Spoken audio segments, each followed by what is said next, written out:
पुस्तक में जो नीलू नामक कहानी है, उस कहानी को मैं आपको यहाँ पर समझाऊंगी, जिसे महादेवी वर्मा ने लिखा है। अब सवाल उठता है, कौन महादेवी वर्मा? वो महादेवी वर्मा जिनका चित्र आपके स्क्रीन पर है, इन महादेवी वर्मा ने लिखा है। जो ये नीलू कहानी है, ये एक संस्मरण है। संस्मरण का मतलब होता है याद।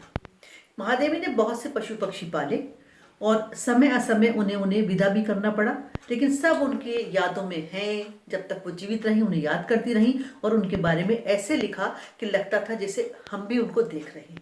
तो नीलू के बारे में मैं बात करने से पहले थोड़ा सा महादेवी के बारे में बता दूंगा आपको। वो महादेवी वर्मा जो प्रयाग महिला विद्यापीठ की प्राचार्य थी, जिनका जन्म फर्रुखाबाद में हुआ था। समय था 1907 यानी कि 1907। उन्होंने पढ़ाई लिखाई बहुत की। अपने परिवार में बहुत समय बाद किसी लड़की का जन्म हुआ और वो महादेवी वर्मा थी। इन्होंने बहुत सारी चीज़ें लिखी हैं। जब आप बड़े हो जाएं तो ज़रूर महादेवी की कई रचनाओं को पढ़िएगा। तो आइए अब आपको मैं ये कहानी बताती हूँ जो आपकी पाठ्य पुस्तक में है। नीलू की कहानी बताने के साथ साथ उसकी माँ लूसी के बारे में बताना बहुत ही आवश्यक है। लूसी की कहानी के बिना नीलू की कहानी अधूरी रह जाती है। तो पहले हम लूसी के बारे में बात करते हैं। नीलू की माँ का नाम लूसी था, जो हिरनी के समान चपल, तेज, बहुत सुंदर शरीर वाली और भूरे पीले रोए जिसके थे, जिसकी काली छोटी छोटी आंखें थी, जिससे बुद्धिमानी टपकती थी। बहुत ही सुंदर कान थे और उसकी बहुत लंबी सी पूंछ थी जो बहुत ही घनी थी और अपने घनेपन के कारण वो उसे विशेष लुक दिया करती थी। लूसी अल्सेशियन जाति की थी। अल्सेशियन जाति की विशेषता ये होती है कि वो किसी एक को अपना स्वामी मानता है और यदि किसी एक को स्वामी ना माने तो सभी की स्वामी भक्ति करता है और सभी को अपना साथी मानने लगता है। उसी प्रकार से जो लूसी थी, सभी लोग उसके भी साथी थे। पहाड़ों पर गर्मियों में रास्ते आसान होते हैं, लेकिन वही रास्ते सर्दी आने पर बर्फ के कारण कठिन हो जाते हैं। जहाँ पर लूसी रहती थी वहाँ के लोग सर्दी में बर्फ के कारण बाहर निकलने में असमर्थ रहते थे। तब वो बहुत सारा काम अपना लूसी से कराया करते थे। बड़ा अजीब सा लगता है कि एक कुत्ता किसी का काम किस प्रकार से कर सकता है, लेकिन आगे मैं आपको इसके बारे में बताती हूँ। उत्तरायण वो स्थान कहला रहा है या वो दिशा है जहाँ पर वो लोग रहा करते थे, जहाँ महादेवी भी जाकर गर्मी में रहती थी। तो वहाँ के जो निवासी थे वो शीतकाल में अपने खाने पीने की चीज़ों के लिए परेशान हो जाते थे, क्योंकि वो आसानी से नीचे जाकर अपना सामान ला नहीं सकते थे।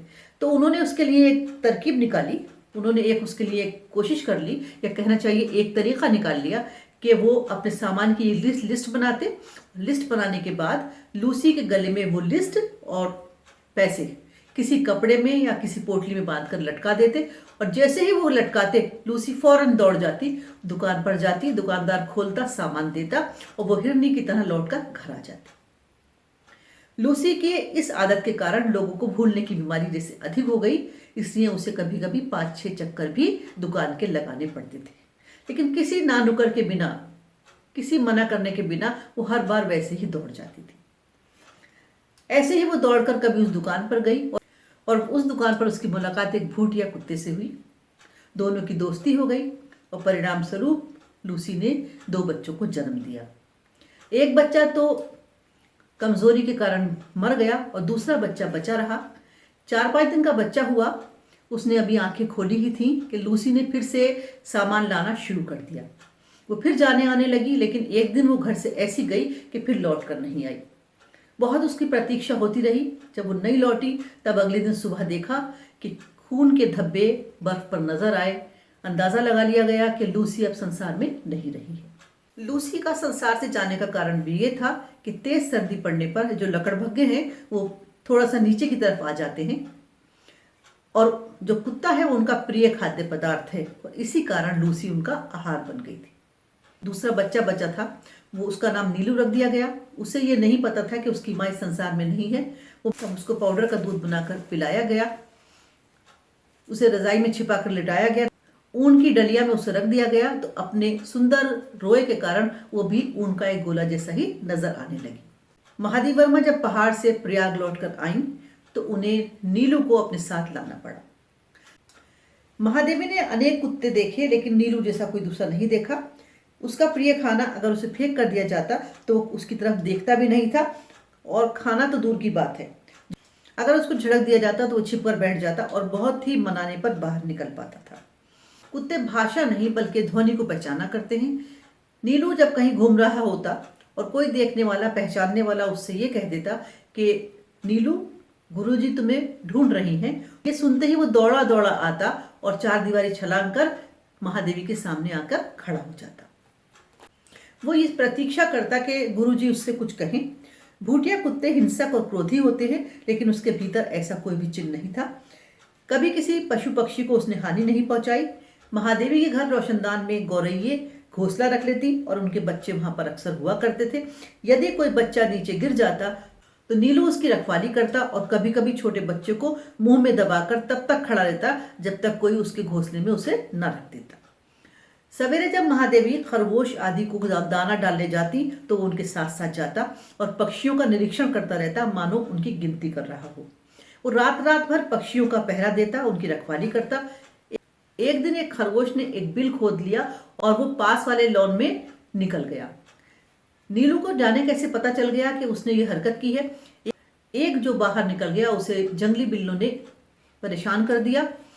जब नीलू ने ऐसा देख लिया तो वो जाकर बिल पर के पास खड़ा हो गया और रात भर वहीं खड़ा रहा। रात भर ओस में खड़े रहने के कारण उसे निमोनिया हो गया। एक बार महादेवी का एक्सीडेंट हो गया, उन्हें अस्पताल जाना पड़ा। वो बहुत ही उदास रहा। ना 2-3 दिन तक उसने कुछ खाया पिया, ना किसी से बात की। जब डॉक्टर की परमिशन लेकर उसे हॉस्पिटल लाया गया तब वो पट्टियों से जकड़ा हुआ महादेवी को देखकर उनके पलंग के आसपास घूमता रहा और फिर नीचे जाकर बैठ गया। बड़ी मुश्किल से उसे घर वापस ला सके। फिर तो उसने जैसे नियम बना लिया कि जब भी उसे वहां जाना होता और ले जाया जाता तो वो 2-3 दिन तक खाना पीना छोड़ देता था। तो हर 2-3 दिन बाद उसे हॉस्पिटल ले जाना जरूरी सा हो गया था। डॉक्टर और नर्स जो थी उनसे भी उसकी पहचान हो गई।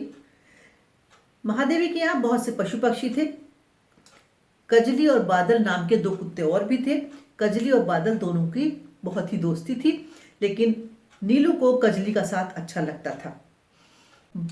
कजली और बादल आपस में दोस्त थे, इसलिए नीलू हमेशा अकेला ही रहा। उसने 14 वर्ष की आयु पाई।